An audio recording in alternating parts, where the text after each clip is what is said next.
বাংলাদেশের গণমানুষের দল বাংলাদেশ জাতীয়তাবাদী দল এদেশের পক্ষের শক্তি, মুক্তিযুদ্ধের পক্ষের শক্তি, স্বাধীনতার পক্ষের শক্তি বাংলাদেশ জাতীয়তাবাদী দল। এদেশের হিন্দু, মুসলমান, বৌদ্ধ, খ্রিস্টান, অন্যান্য ধর্মাবলম্বী সমস্ত ধর্মবর্ণের মানুষ, সমস্ত ভাষাভাষীর মানুষ, সমস্ত সংস্কৃতির মানুষ সকলকে ঐক্যবদ্ধ করে বাংলাদেশি পরিচয় দিয়েছিলেন শহীদ রাষ্ট্রপতি জিয়াউর রহমান। আমরা এই একটা পরিচয়েই বাংলাদেশের পক্ষে আমরা এগিয়ে গিয়েছি। এই স্বাধীনতার পতাকা শহীদ রাষ্ট্রপতি জিয়াউর রহমানের হাত ধরে, দেশনেত্রী বেগম খালেদা জিয়ার হাত ধরে আজকে আমাদের নেতা জনাব তারেক রহমানের কাছে হস্তান্তরিত হয়েছে জনগণের মাধ্যমে। এই পতাকাকে আমরা সমুন্নত রাখব।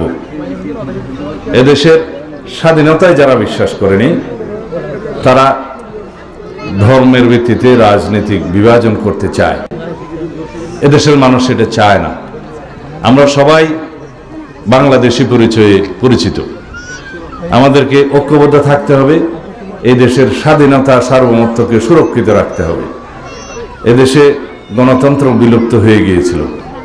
সেই গণতন্ত্রকে বারে বারে বিএনপির নেতৃত্বে, দেশনেত্রী বেগম খালেদা জিয়ার নেতৃত্বে একবার সামরিক স্বৈরাচার মুক্ত হয়েছে আমরা, এবং তারই নেতৃত্বে পরবর্তীতে আমাদের নেতা জনাব তারেক রহমানের পরিচালনায় ফ্যাসিবাদ বিরোধী গণতান্ত্রিক আন্দোলনে আমরা বিজয়ী হয়েছি।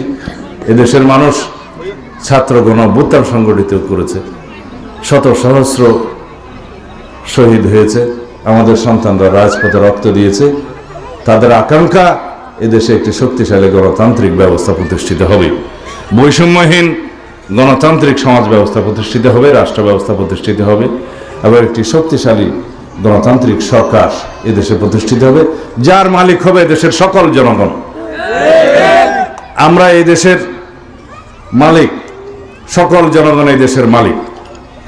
সুতরাং এই রাষ্ট্রের মালিকানা নিশ্চিত করার জন্য আগামী 12ই ফেব্রুয়ারি এদেশের উন্নয়নের জন্য, সমৃদ্ধির জন্য, গণতান্ত্রিক রাষ্ট্র ব্যবস্থা প্রতিষ্ঠা করার জন্য, সর্বোপরি সুশাসন প্রতিষ্ঠার জন্য আগামীতে আমরা সকলেই ধানের শীষের প্রার্থীকে ভোট দেব ইনশাআল্লাহ। সারা বাংলাদেশে ধানের শীষের প্রতীকে এখন গণজোয়ার সৃষ্টি হয়েছে। আমাদের নেতা জনাব তারেক রহমান যেখানেই যাচ্ছেন, ভোর রাত্র পর্যন্ত জনগণ অপেক্ষা করে, লক্ষ লক্ষ মানুষ অপেক্ষা করে তাকে দেখার জন্য, তার দুটো কথা শোনার জন্য।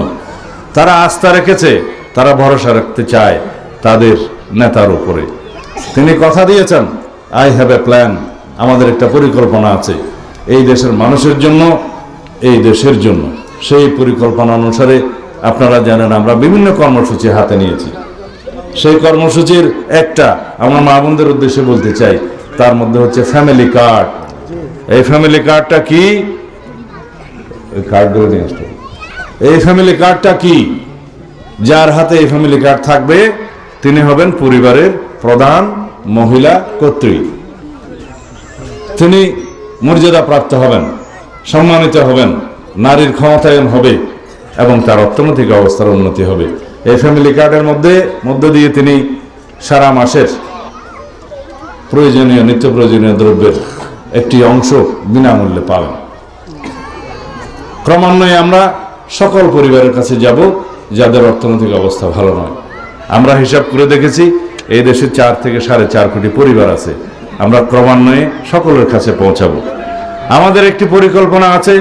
সেই পরিকল্পনা বাস্তবায়নের জন্য আমরা মনে করি আমাদের গরিব মেহনতি মানুষের অর্থনৈতিক অবস্থা উন্নতি করতে হবে। তাহলে তার সন্তানরা শিক্ষিত হবে, দেশের সম্পদ হবে, তার পরিবারে সচ্ছলতা আনবে। এই হচ্ছে আমাদের পরিকল্পনা। আমরা বলেছি স্বাস্থ্য কার্ড দেব। সেই স্বাস্থ্য কার্ড বাংলাদেশের প্রত্যেকটা নাগরিকের হাতে যাবে। তার মধ্য দিয়ে সে বিনামূল্যে সরকারি হাসপাতালে চিকিৎসা পাবে, প্রয়োজন অনুসারে বেসরকারি হাসপাতালে সরকারি সহযোগিতায় তারা উন্নত চিকিৎসা পাবে যাদের প্রয়োজন, যারা অর্থ কষ্টে উন্নত চিকিৎসা এই সেবা নিতে পারেন না, স্বাস্থ্য সেবা। আমাদের পরিকল্পনা পরিষ্কার। আমরা বলেছি কৃষকদের জন্য কৃষি কার্ড দেব। সেই কৃষি কার্ড প্রত্যেকটা কৃষকের কাছে থাকবে। বড় কৃষক, মাঝারি কৃষক, ক্ষুদ্র কৃষক প্রত্যেকের কাছে থাকবে। সেই কৃষক লবণ চাষি হতে পারে, মৎস্য চাষি হতে পারে, পশুপালন করতে পারে, ধান চাষ করতে পারে, সকল চাষিদের কাছে থাকবে। তারা সেই কার্ডের মধ্য দিয়ে ডিজিটাল পদ্ধতিতে আবহাওয়ার রিপোর্ট পাবে, তারা সেই কার্ডের মাধ্যমে কৃষি লোন পাবে এবং কৃষি পণ্যের যে সমস্ত কৃষি উপকরণের প্রয়োজন তা ন্যায্য মূল্যে পাবে, আর তার উৎপাদিত দ্রব্য যথাযথ মূল্যে বিক্রি করতে পারবে সেই ব্যবস্থা সরকার করবে।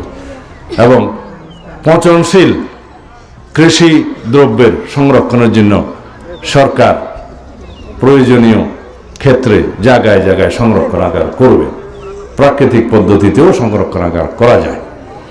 এইভাবে কৃষকের অর্থনৈতিক অবস্থা পরিবর্তনের মধ্য দিয়ে কৃষকের মেরুদণ্ড শক্তিশালী হবে। তাহলে জাতির মেরুদণ্ড বলতে আমরা বুঝি শিক্ষায় জাতির মেরুদণ্ড, অর্থনৈতিক মেরুদণ্ড কৃষকের মেরুদণ্ড। তাহলে আমরা এই জাতিকে একটি সমৃদ্ধশালী জাতি হিসেবে গড়ে তুলতে পারব। আমাদের এই ফ্যামিলি কার্ডের নমুনা হচ্ছে এইরকম, আমাদের কৃষক কার্ডের স্বাস্থ্য কার্ডের নমুনা হচ্ছে এইরকম, এবং কৃষক কার্ডের নমুনা হচ্ছে এইরকম। আমাদের কর্মসূচি আছে, পরিকল্পনা আছে, নীতি আছে, আদর্শ আছে, সেটা আমরা জনগণের সামনে প্রকাশ করেছি, উন্মুক্ত করেছি। আমাদের নীতি আদর্শ এই বাংলাদেশের সকল মানুষকে নিয়ে একটি সমৃদ্ধশালী জাতি গঠন করা, আমাদেরকে ঐক্যবদ্ধ থাকতে হবে। সেই জন্য আমাদের যে সমস্ত পরিকল্পনা আছে তার মধ্যে কয়েকটির কথা বললাম। আমরা বলেছি শিক্ষাক্ষেত্রে আমরা বৈপ্লবিক পরিবর্তন সাধন করতে চাই। সেই বৈপ্লবিক পরিবর্তন কি? আমাদের সন্তানরা এখন শুধুমাত্র ডিগ্রি অর্জনের জন্য বিদ্যালয়ে যায়, কলেজে যায়, বিশ্ববিদ্যালয়ে যায়, এবং ডিগ্রি প্রাপ্ত বেকার হয়ে যায় অধিকাংশই। সেজন্য আমরা বলেছি প্রাথমিক পর্যায় থেকে মাধ্যমিক উচ্চ মাধ্যমিক পর্যন্ত আমরা আমাদের সন্তানদেরকে যে কোনো একটি বিদেশি ভাষা শিক্ষা বাধ্যতামূলক করব। ক্রীড়া চর্চায় তাদেরকে বাধ্যতামূলকভাবে অংশগ্রহণ করতে হবে, সংস্কৃতি চর্চায় অংশগ্রহণ করতে হবে। সবচাইতে বেশি বড় সেটা হচ্ছে তাদেরকে কারিগরি প্রশিক্ষণ নিতে হবে যে কোনো একটা বিষয়ে।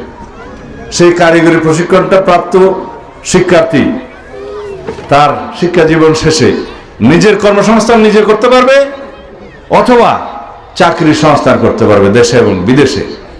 তাহলে বিদেশে গেলে সে দক্ষ মানুষ হিসেবে, দক্ষ জনশক্তি হিসেবে রপ্তানি হবে, দেশের জন্য বৈদেশিক মুদ্রা অর্জন করবে। এই পরিকল্পনা তো একটু সময় লাগলেও খুব বেশি সম্ভব বাস্তবায়ন করা। আমরা অবাস্তব কিছু বলছি না, কারণ আমাদের উদ্দেশ্য হচ্ছে আমরা শিক্ষিত বেকার সৃষ্টি করতে চাই না, আমরা কর্মক্ষম হাতের সৃজন করতে চাই। আমরা 18 কোটি মানুষ, ভবিষ্যতে হয়তো আরো বাড়বে, কিন্তু 18 কোটি মানুষের 36 কোটি হাত যদি আমরা কর্মের হাত হিসাবে গড়ে তুলতে পারি, তো এই জাতিকে রুখে দেবে আর সাধ্য আছে কারো? আমাদের অর্থনৈতিক সমৃদ্ধি হবে ইনশাআল্লাহ, আমরা একটা সুন্দর সমৃদ্ধ সুস্থ জাতি পাব। এই হচ্ছে আমাদের পরিকল্পনা। আমরা পরিবেশের জন্য বলছি বৃক্ষরোপণ সহ, অন্যান্য খাল খনন সহ, প্লাস্টিকের ব্যবহার কম করা ইত্যাদি অনেক পরিকল্পনা আছে যেগুলো খুবই বাস্তবায়নযোগ্য। আর অন্যান্য দল যারা মাঠে নেমেছে তাদের কোনো পরিকল্পনা নেই, কর্মসূচি নাই এদেশের মানুষের জন্য। তারা সমালোচনা করছে বিএনপি এই সমস্ত কার্ড টার্ড এগুলো বলছে, এগুলো পারবে না। আপনারাই বলেন এই সমস্ত কার্ড বাস্তবায়ন করতে পারা সম্ভব কিনা? এই সমস্ত কর্মসূচি যে পরিমাণ অর্থ বিগত সরকারের সময় দেশের থেকে বিদেশে পাচার হয়েছে, তার শতকরা 10% দিয়ে এই সমস্ত সকল পরিকল্পনা বাস্তবায়ন করা সম্ভব। আমরা আর্থিক খাতে যে বিশৃঙ্খলা হয়েছে, সেই বিশৃঙ্খলাকে যদি সুশৃঙ্খল পর্যায়ে নিয়ে আসতে পারি, ইনশাআল্লাহ সেটা করতে হবে। তাহলে পরে এই সমস্ত কর্মসূচি বাস্তবায়ন করা খুবই সম্ভব। তা আমরা শিক্ষা ক্ষেত্রে, স্বাস্থ্য খাতে, কৃষকের ক্ষেত্রে এবং আমাদের মা বোনদের জন্য সামাজিক সুরক্ষার ক্ষেত্রে যে সমস্ত পরিকল্পনা দিয়েছি, এই পরিকল্পনাগুলো ইনশাআল্লাহ বাস্তবায়নের জন্য আপনারা সবাই ঐক্যবদ্ধভাবে ধানের শীষের পক্ষে রায় দেবেন আগামীতে সারা দেশে।